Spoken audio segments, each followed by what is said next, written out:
इस आध्यात्मिक मार्ग में आने के बाद आत्मनिरीक्षण और निधिध्यासन के माध्यम से अपनी आंतरिक स्थिति का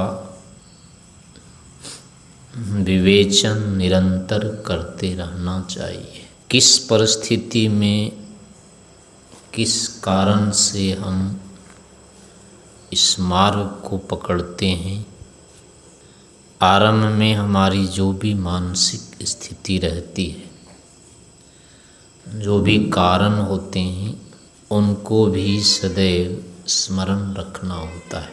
इस मार्ग को छोड़ने में वो जो पिछले कारण होते हैं, संकल्प होते हैं, जिस कारण से इस मार्ग में आते हैं, उसका भूल जाना भी बहुत बड़ा कारण रहता है इस मार्ग को छोड़ने का। किस लिए हम आए थे ये याद नहीं रहता है।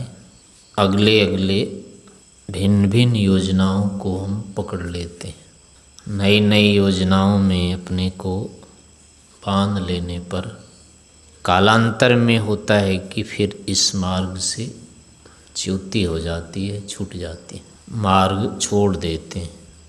इस कारण से प्रारंभिक स्थितियों को भी देखते रहना चाहिए। आरंभ में हम जिस घर को, मकान को, परिवार को,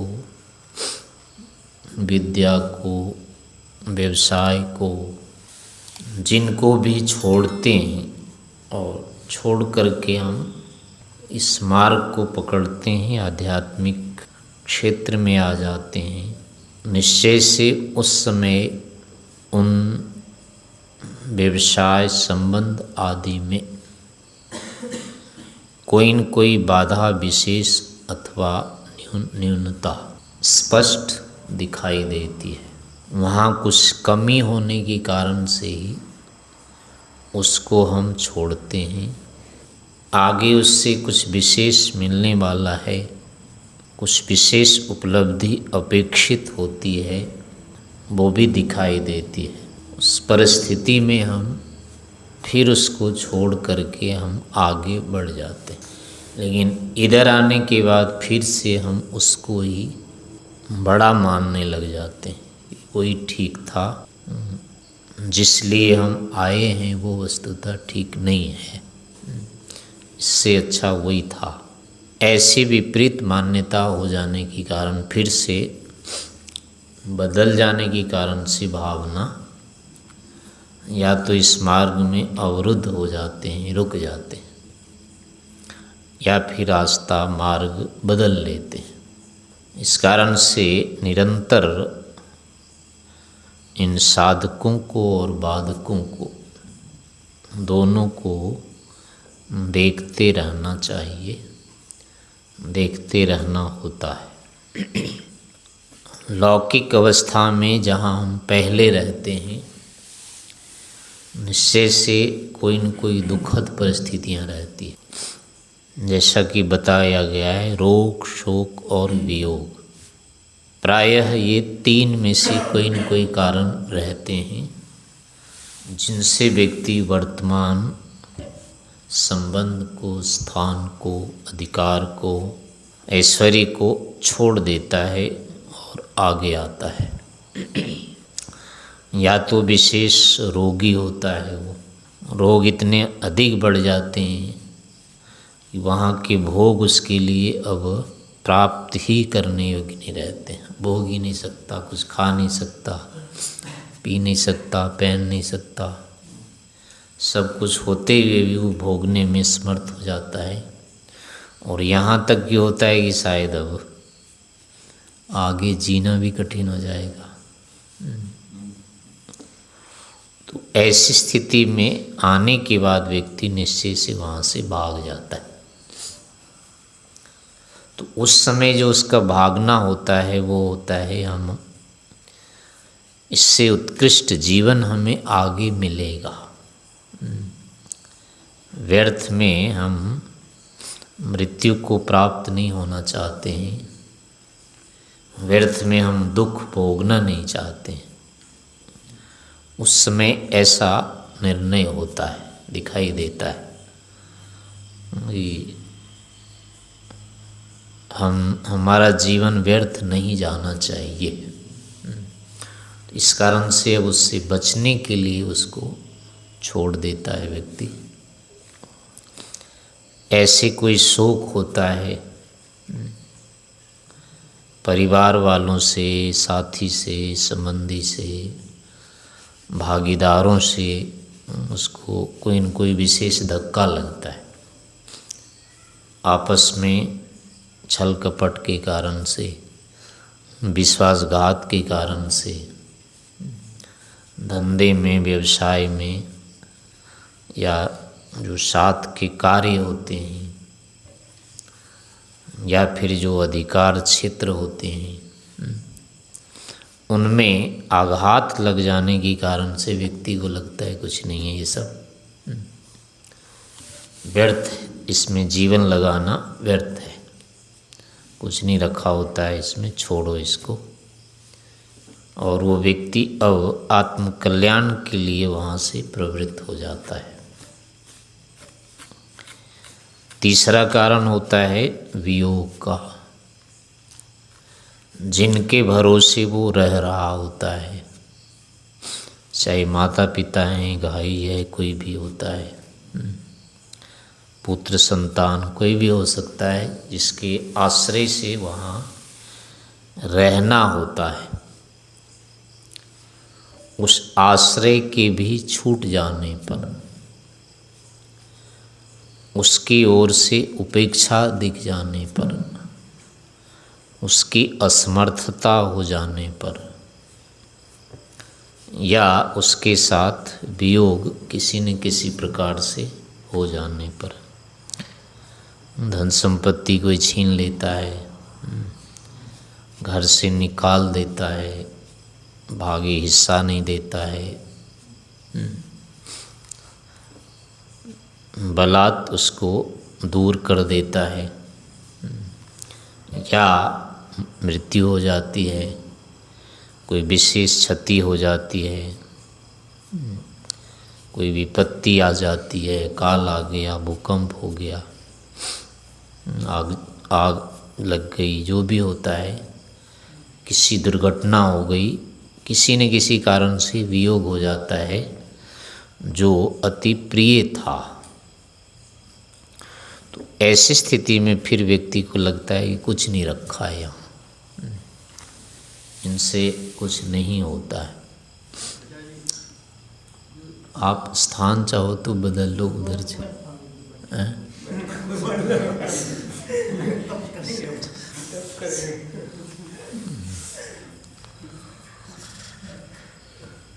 तो ऐसी स्थिति में उस समय तो बुद्धि काम करती है कि पर्याप्त नहीं है, ठीक नहीं है ये, चलो अब चलते हैं। इस स्थिति में या यहाँ रहना उचित नहीं है, ऐसा उसको स्पष्ट लगता है। और इन सब किसी कारणों से वो चल देता है और सोचता है वहाँ जाएंगे तो शांति हो जाएगी, इससे छुटकारा हो जाएगा। ऐसी कुछ स्थितियाँ नहीं होगी। बाहर के उदाहरण भी वो देख लेता है कि जो भी यहाँ इस क्षेत्र में आया है, इस परिस्थिति में आया है, लगभग सबके साथ यही घटनाएं होती हैं। किसी न किसी विपत्ति का मारा हुआ ही व्यक्ति आता है यहाँ प्रायः, वैसे तो कोई आता नहीं है। तो उस समय उसको उदाहरण भी दिख जाता है कि वो सबके साथ यही होता है, हमारे साथ ही केवल थोड़े हुआ है। ऐसा ही यहाँ होता रहा है, आगे भी होता ही रहेगा। तो उस समय व्यक्ति वहाँ की परिस्थिति के बारे में बिल्कुल निश्चिंत रहता है, संदेह नहीं रहता है उसको इसमें कोई सुधार हो जाएगा और कुछ हो जाएगा। लेकिन उसी व्यक्ति को फिर यहाँ इधर आने के बाद कालांतर में वो सारी परिस्थितियाँ भूल जाती है। चित्त में जो अनुभूति हो रही होती है, वहाँ के विषयों से संबंधित अनुभूति दब जाती है पूरी। तो ऐसी स्थिति में फिर से व्यक्ति क्या होता है, वापस चला जाता है, इस मार्ग को छोड़ देता है। पहले तो उसमें आलस प्रमाद आने लग जाते हैं। यहाँ के साधनों का जो अनुष्ठान होना चाहिए, जितनी तत्परता से होना चाहिए, जितना इसमें पुरुषार्थ होना चाहिए, जितना तप इसके लिए करना चाहिए, ये सारी चीज़ें वो कम करने लगता है, रुचि हटा लेता है या रुचि अरुचि होने लगती है उसकी। तो ऐसे धीरे धीरे साधनों का अनुष्ठान यहाँ कम होने लगता है, जबकि कारण इसके केवल एक ही होते हैं, उस परिस्थिति को ये भूल गया है। चित्त में जो स्थिति पहले उभरी थी, जो विवेक था, वो कालांतर में वस्तुतः वो विवेक किसी न किसी कारण से दब जाता है। विवेक दब जाने से अब आगे प्रवृत्ति नहीं हो पाती है, भारी लगने लगता है। तो ऐसे में व्यक्ति उल्टा निर्णय ले लेता है कि ठीक नहीं है ये तो, इससे अच्छा जहाँ हम थे वहीं चलना चाहिए। तो ऐसी परिस्थिति में प्रायः क्या होता है, व्यक्ति का ये मार्ग छूट जाता है। इस मार्ग को व्यक्ति छोड़ करके वापस उन्हीं चीज़ों में चला जाता है। तो एक कारण तो ये रहते हैं, इसलिए मन में सदैव उस बात को भी स्मरण रखना चाहिए कि मैं इस कारण से आया था, ये परिस्थिति वहाँ पर थी, और अगर मैं वापस जा रहा हूँ तो उसमें क्या कोई अंतर आ गया, आ जाएगा क्या। फिर से यानी निधिध्यासन के माध्यम से फिर उन्हीं परिस्थितियों को दोहरा करके ला करके देखना चाहिए कि उसमें ऐसा क्या परिवर्तन हो गया, ऐसी क्या भूल हो गई है जो उस समय तो लग रहा था कि ये नहीं है पर्याप्त, अब उसमें क्या परिवर्तन आ गया जिससे कि वो पर्याप्त लग गया और आगे ऐसा हो जाएगा। तो ऐसे यदि फिर से उसको याद रखते हैं, निधिध्यासन आदि करते हैं, तो फिर से वो स्थिति वापस आ जाती है, और स्थिति आने पर फिर से पीछे जाने की जो स्थिति होती है वो रुक जाती है। इस कारण से हर समय आत्मनिरीक्षण या निधिध्यासन के माध्यम से अपनी उन स्थितियों को भी याद करते रहना चाहिए, संकल्पों को भी दोहराते रहना चाहिए कि मैं किस लिए आया हूँ। दूसरी बात होती है कि वहाँ पर व्यक्ति प्रायः जो सोचता है वो पूरा नहीं सोचा हुआ होता है, वो इतने थोड़े थोड़ी कल्पना कर लेता है कि वहाँ जाएंगे, पढ़ लिख लेंगे, पूरा हो जाएगा, ध्यान समाधि लग जाएगी, आत्मा का परमात्मा का प्रत्यक्ष हो जाएगा, और क्या होगा, और क्या दो चार ही तो काम है, इससे ज़्यादा उसको वहाँ दिखता नहीं है। फिर ये भी होता है कि खाने को पीने को नहीं मिला तो भी काम चला लूँगा, उसमें आवेश में ऐसा लगता है कि बस रहने के लिए क्या चाहिए, छत चाहिए, बहुत है, चारों तरफ से हवा पानी नहीं आए, इससे ज़्यादा क्या चाहिए। खाने को मान लो कुछ भी होता है, पेट भरना चाहिए, इससे और अधिक क्या ज़रूरत है। पीने को पानी मिल गया, पेट भर गया, रहने के लिए चारों तरफ से कोई दीवार मिल जाए, छत मिल जाए, पहनने के लिए कोई भी मोटा कपड़ा जैसा भी होगा लपेट के रख लेना है। तो ऐसी यानी कि उस समय जो कल्पनाएं करते हैं उसमें बिल्कुल थोड़े से भी जितने से काम चलना है जीवन, बस उतने सोचते हैं, उससे ज़्यादा की अपेक्षा नहीं रखते। लेकिन यहाँ आने के बाद फिर लगता है अच्छा 2 चम्मच घी नहीं है, एक कैसे, दूध नहीं मिला, सब्जी भी नहीं बनती अब तो, शरीर तो सूख रहा है, बाहर कम हो रहे हैं, ऐसी अनेक परिस्थितियाँ जो छोटी छोटी होती हैं ना, फिर यहाँ गिनती में आने लगती है, जबकि पहले वो गिनती में नहीं थे। होती है वास्तविकता, लेकिन पहले वो ज्ञान में आता नहीं है। पूरा जो विचार होना चाहिए था वो होता नहीं है, केवल मान लेते हैं कि ऐसा हो जाएगा। ऐसे पढ़ने लिखने के विषय में भी है कि उसमें क्या है, पढ़ लेंगे जैसे तैसे वो तो हो ही जाएगा। लेकिन यहाँ लगता है कि अभी पता नहीं कितना पढ़ना है। अभी एक योग दर्शन पढ़ लेंगे और उसके बाद तो समाधि लग जाएगी, और क्या है, आगे ज़रूरत क्या है। और यहाँ के लगता है कि अभी तो चुटू चुटू बचा हुआ है, पता नहीं कितना पढ़ना पड़ेगा, क्या होगा। ऐसे आकर के क्या होती है, नई मानसिकता बनती है। यहाँ आने के बाद नई परिस्थिति दिखती है। जिन लोगों के साथ में रहते हैं पहले, उनके विषय में कोई विशेष परिज्ञान नहीं होता है, उनके स्वभाव का, उनके व्यवहार का। सोचते हैं सारे तो सिद्धि होंगे, कौन क्या करेगा किसको, कौन, सब राग द्वेष से ऊपर होते ही हैं, किसी में तो कुछ होता नहीं है ये सब। और यहाँ लगता है ये तो राग द्वेष के पुतले हैं सारे, विशेष रूप से इनमें होता है राग द्वेष।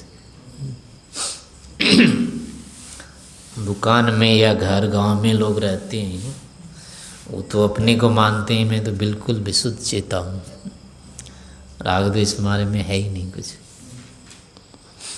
दुकान भी चला रहे हैं, सब सारे व्यवसाय धंधे कर रहे हैं, और वो मानते हैं कि हमारे में तो कहीं कोई द्वेष नाम की चीज़ है ही नहीं, किसी से मुझे न राग है न द्वेष है, मैं तो बिल्कुल विशुद्ध आत्मा हूँ। और ये साधु सन्यासी जो हैं, भयंकर रागी द्वेषी भुक्कड़ होते हैं, एक एक रोटी में इनका इतना राग होता है। उनको पदे पदे ये साधु सन्यासी रागी द्वेषी दिखते हैं। 2 रुपये के लिए झूठ बोलते हैं, 1-1 रुपये के लिए झूठ बोलते हैं, ये बाबा लोग होते हैं। तो इस तरह से फिर यहाँ आने के बाद वहाँ घर पर रहता हुआ जो व्यक्ति 100 रुपया, 1000 रुपया, 500 को कुछ नहीं समझता था, वही व्यक्ति यहाँ 5 रुपये के लिए झगड़ा करने को तैयार होता है, 5 रुपये के लिए झूठ बोल देता है, 5 रुपया चुरा लेता है, 2 रुपये भी।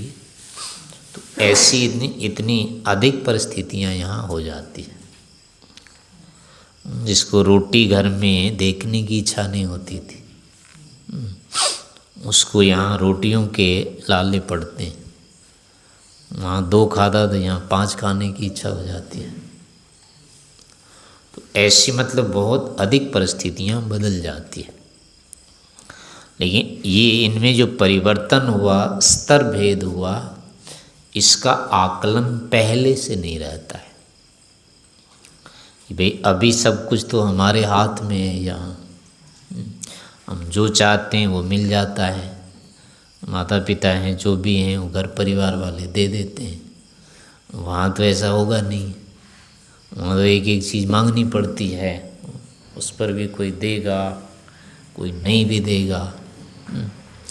तो ये सारी की सारी जो परिस्थितियों का जो होता है वो आकलन नहीं रहता है पहले से, और यहाँ आते ही बस वो सामने आ जाता है। तो ऐसी स्थिति में व्यक्ति फिर घबरा जाता है, वो डर जाता है। ऐसे रोग हुआ, बीमारी कोई हो गई तो घर में तो लगता है कि भाई ये तो दिखाएंगे ही दिखाएंगे, ले जाएंगे, और यहाँ लगता है पता नहीं कोई उठा के ले जाएगा भी नहीं, कौन दिखाएगा, किससे बताएं, किससे कहें। यहाँ डॉक्टर है, कोई है कि नहीं है पता नहीं। यहाँ मैं पहले आया था तो एक दिन बिजली नहीं आई थी, मुझे लगा कि भाई तो प्यास से मर जाएंगे, यहाँ पानी कहाँ मिलेगा। उधर कभी पानी मैंने देखा ही नहीं था कि पानी नहाने को नहीं मिलता। 3-3 नहरें चलती है वहाँ प्रभात आश्रम में, पानी का तो कभी था ही नहीं होगा। यहाँ टंकी में पानी नहीं था कहीं, बिजली शायद नहीं आई, 1 या 2 दिन नहीं आई, तो ऊपर की टंकी में पानी नहीं दिख रहा था। मुझे लगा फिर पिएंगे क्या होगा आगे। इतनी बहुत मतलब भयंकर स्थिति सी लग गई एकदम। तो अकस्मात पहले से कोई आकलन ही नहीं रहता है कि पता नहीं क्या होगा, क्योंकि पता नहीं यहाँ ऐसे जी रहे हैं। अभी भी वैसे ही बिजली चली जाती है, पानी टंकी सूखती रहती, भरती रहती है। टंकी से कभी हमने नहाया धोया पिया ही नहीं था कभी पानी। तो ऐसी अन्य चीज़ों में भी होता है। पहले हम कुछ का कुछ सोच रहे होते हैं, यहाँ आने के बाद होता है एकदम बदल जाता है। तो उस काल में यदि धैर्य हमारे पास नहीं होता है, स्थिरता यदि हमारे पास नहीं होती है, तो तत्काल हम विपरीत योजना बना लेते हैं। छोड़ो इस चीज़ को, हटो यहाँ से, और कहीं देख लेंगे या बाद में देख लेंगे, आगे चल कर के इसको कर लेंगे, पहले ये कर लेते हैं। ऐसे ही प्रायः क्या होता है इस जीवन में, साधनों का तो अभाव रहता ही है। घर में रहते हैं सारे साधन अपने हाथ में होते हैं, यहाँ आने के बाद साधन अपने हाथ में नहीं होते हैं। तो छोटी छोटी जो हमारी अपेक्षाएं होती है, उनकी पूर्ति नहीं होने पर लगने लगता है कि ये कहाँ फंस गया करके। और इसमें फिर यही लगता है, खाने में पीने में हर जगह प्रतिबंध सा दिखाई देता है। जो खाना चाहते हैं वो खाने को नहीं मिलता है, जो पहनना चाहते हैं जैसा पहनने को नहीं मिलता है। तो एक मानसिकता बनती है कि नहीं, पहले कुछ जमा कर लेना चाहिए, धन इकट्ठा कर लेना चाहिए, कुछ पैसे बैंक में जमा कर लो, और एक विशेष राशि होने के बाद फिर योगाभ्यास शुरू किया जाए। फिर तो कोई चिंता नहीं रहेगी, मांगने की नहीं रहेगी किसी तरह की। तो अब वो व्यक्ति फिर क्या करता है कि अब जो उसको साधना करनी थी, ज्ञान उपार्जन करना था, आंतरिक निर्माण करना था, वो फिर से अब दोबारा धन संग्रह में लग जाता है। धन अब आ जाता है तो फिर लगता है कि भाई किसी के अधीन हम क्यों रहेंगे, किसी अपना स्थान भी होना चाहिए। फिर तो दूसरे तो पता नहीं कब धक्का दे के निकालेगा। पर्याप्त स्थान रहने के लिए जैसा चाहिए, कमरा नहीं होता है, बिस्तर नहीं होते हैं, पात्र नहीं होते हैं। तो अब फिर लगता है कि छोटी सी भली कुटिया अपनी हो, लेकिन अपना एक बिल होना चाहिए जिसमें जब चाहे घुस जाएं, जब चाहे निकल जाएं, कोई पूछने वाला तो नहीं होगा ना। तो ऐसे जाके फिर क्या होती है मानसिकता, थोड़ा सा धन जमा हुआ था उसने रखने का चाहिए उसको। फिर अब वही व्यक्ति कुटिया की सोचता है, आश्रम की सोचता है। तो अब जब थोड़े आश्रम में हो जाते हैं कुटिया, तो फिर लगता है इसकी आय भी तो चाहिए ना निरंतर, ऐसे कैसे चलेगा। अब उस व्यक्ति का उद्देश्य साधना न होकर के फिर से धन संग्रह हो जाता है, प्रचार हो जाता है। वही लोकेशना वित्तेषणा जो होती है वापस उसकी फिर से जागृत हो जाती है। अब इसके लिए उसको दिन रात पुरुषार्थ भी करना होता है, व्याख्यान भी देता है, तैयारी भी करता है। तो अच्छा बोलना आ गया, लोगों से संपर्क हो गया। तो अब उसको लगता है कि पर्याप्त हो गया, इस जीवन में अब विराम देना चाहिए, योगाभ्यास अगले बार कर लेंगे। अब तो जैसे तैसे ये जीवन कट जाए। धीरे धीरे शक्ति कम होने लगती है, बुढ़ापा की संभावना दिखती है। तो अब व्यक्ति सोचता है कि बस हो गया, जितना करना था कर लिया, अब अगले जीवन में करेंगे बस। तो इस प्रकार से क्या होता है, धीरे धीरे जो उसकी मानसिकता पूरी की पूरी बदल जाती है। अब इस स्थिति में उसके पास और कोई चारा नहीं होता है, अपने को वो अब सम्मानित रूप में रखे। इसलिए अब उसको जितना बोलना आ गया, पढ़ाना आ गया, पढ़ना आ गया, अब उसी से उसको फिर अपना अस्तित्व दिखाई देता है। तो ऐसी स्थिति में अब वो किसी के अधीन नहीं रह सकता, किसी के अनुशासन को नहीं स्वीकार करता है, फिर अपनी या तो परंपरा चलाता है, अपना अनुशासन चलाता है। तो ऐसे करके फिर उसमें वापस वे ही अहंकार आ जाते हैं। और अहंकार आने के बाद अब सुनिश्चित है कि ज्ञान नहीं हो सकता है। ज्ञान की प्राप्ति जो होती है वो समर्पण से होती है, सेवा से होती है, विनम्रता से होती है, अपने को छोटा मानकर चलने पर ही होती है। जैसे ही अपने को देख लिया कि अब तो मैं सबसे बड़ा हूँ, कोई मुझे कुछ कहने वाला नहीं है, तो इस परिस्थिति में नया ज्ञान कभी नहीं हो सकता है। या तो उसको सीधे सीधे ईश्वर के साथ संबंध दिखाई दे, ईश्वर की प्राथमिकता उसकी बुद्धि में या तो बैठ गई,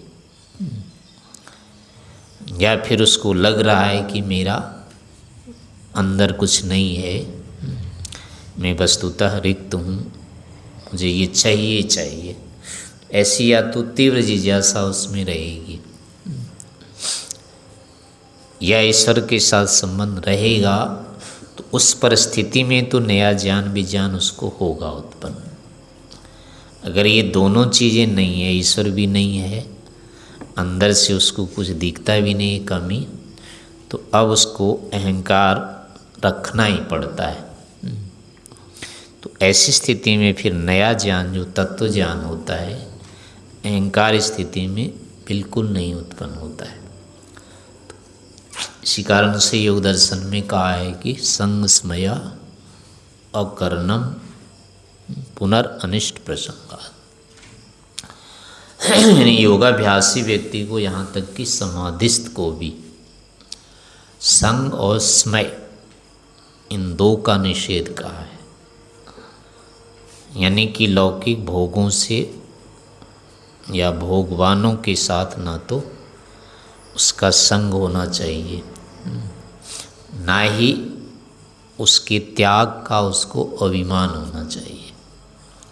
उसको अपना बड़प्पन भी नहीं दिखना चाहिए कि मैं तो इतना बड़ा हो गया, ऐसे ऐसे मेरे शिष्य हैं, ऐसे ऐसे मेरे भगत हैं, ऐसे ऐसे लोग मेरे को आमंत्रित करने वाले हैं। ये अहंकार का स्मय होता है। तो स्मय के लिए भी कहा है कि अगर उसमें स्मय हो गया तो निश्चय से अब क्या होगा, छिद्रान्वेषी जो होता है, नित्योपचर्य कहा है वो शब्द, वितर्क उसको गिराएगा। यानी कि फिर से उसको मृत्यु की ओर धकेलने वाला वितर्क उसके अंदर उत्पन्न होने लग जाते हैं। इसलिए योगाभ्यास में चाहे जितनी भी प्रगति हुई है, उन्नति हुई है, साधना हुई है, विज्ञान प्राप्त हुआ है, सबके होते हुए भी मन में कभी अहंकार की स्थिति नहीं आनी चाहिए। उसको नहीं लगना चाहिए कि मैं बड़ा हो गया, अब मेरे सामने कोई नहीं रहा, ऐसी स्थिति कभी नहीं होनी चाहिए। क्योंकि लोग से वो तुलना नहीं कर सकता और ईश्वर के बराबर कभी हो नहीं सकता। वास्तविकता यही होती है। और अहंकार होने पर ये दोनों चीज़ें हट जाती हैं। तो चाहे व्यक्ति में लौकिक लालसाएं हो जाए, तत्परक बुद्धि हो जाए, साधनों के प्रति वो तत्पर हो जाए, या फिर ज्ञान विज्ञान आदि से वो पर्याप्त बढ़ जाए, उसके कारण से, योग्यता के कारण से उसमें अहंकार आ जाए, तो दोनों ही उसको इस मार्ग से गिराने वाले होते हैं। दोनों के कारण से वो रास्ते को छोड़ सकता है व्यक्ति। इस कारण से अगर हम आंतरिक रूप से इन परिस्थितियों को हम मिलाते नहीं रहते हैं, देखते नहीं रहते हैं, तो हमारे मन में ये फिर वितर्क धीरे धीरे आने लग जाते हैं, क्योंकि वर्तमान परिस्थितियाँ बहुत अधिक ऊंची नीची होती रहती है। उत्थान पतन, उतार चढ़ाव, साधनों का अभाव, कहीं कुछ प्रतिकूल परिस्थितियाँ यहाँ निरंतर चलती रहती है। तो उनमें कभी भी संकल्प में भेद नहीं आना चाहिए। जिसको लेकर हम चले थे, ईश्वर प्राप्ति को, विवेक वैरागी को, तत्व ज्ञान को, आत्मा या परमात्मा के साक्षात्कार, यही लक्ष्य होता है आरंभ में। तो इनको कभी भी भूलाना नहीं चाहिए, भूलने नहीं देना चाहिए। किन कारणों से कभी भी इसमें न्यूनता आ जाती है किसी भी कारण से, तो उनको तत्काल पकड़ के दूर करने का प्रयास करना चाहिए। तो अगर हम स्वभावतः ध्यान आदि करते रहते हैं, उपासना आदि नियमित करते रहते हैं, आत्मनिरीक्षण करते रहते हैं, तो ऐसी परिस्थितियां प्रायः नहीं आ पाती है। बीच बीच में जो इस तरह के आते हैं अगर वितर्क, तो तत्काल वो हमारी पकड़ में आ जाते हैं और उसका हम निदान कर लेते हैं। लेकिन हमारी अंतः प्रवृत्ति नहीं रहती इस तरह की, विशेष करके आत्मनिरीक्षण आदि नहीं करते हैं, इनको महत्व नहीं देते हैं, दिन रात आंतरिक स्थितियों की तुलना नहीं करते रहते हैं, तो ये दोष वितर्क हमारे अंदर आते रहते हैं और फिर से हमारे जो पुराने कुसंस्कार होते हैं वो सक्रिय हो जाते हैं। इसलिए इस मार्ग में चलने पर सावधान रहना चाहिए, अपने पिछले संकल्पों को सदैव याद रखना चाहिए, बल्कि उसको लिख करके रखना चाहिए। मैंने ये संकल्प लिए हैं, ये मेरे संकल्प थे, इस योजना के लिए मैंने इन सभी को छोड़ा है, वो कहीं न कहीं लिख के रखना चाहिए। और आगे के लिए भी ऐसी भावना बनाते रहना चाहिए। अपना जीवन जब तक ऋषियों के अनुकूल नहीं होता है, जब तक अपना जीवन ऋषियों के सदृश नहीं हो जाता है, तब तक जीवन नहीं है। वो एक तरह से पशुता में ही हम जी रहे होते हैं। ऐसा मान करके चलते हैं तो हम निरंतर प्रयास करते रहेंगे, हमारे अंदर शिथिलता नहीं आती है, हताशा निराशा की स्थितियाँ नहीं आती है और निरंतर आगे बढ़ते रहते हैं।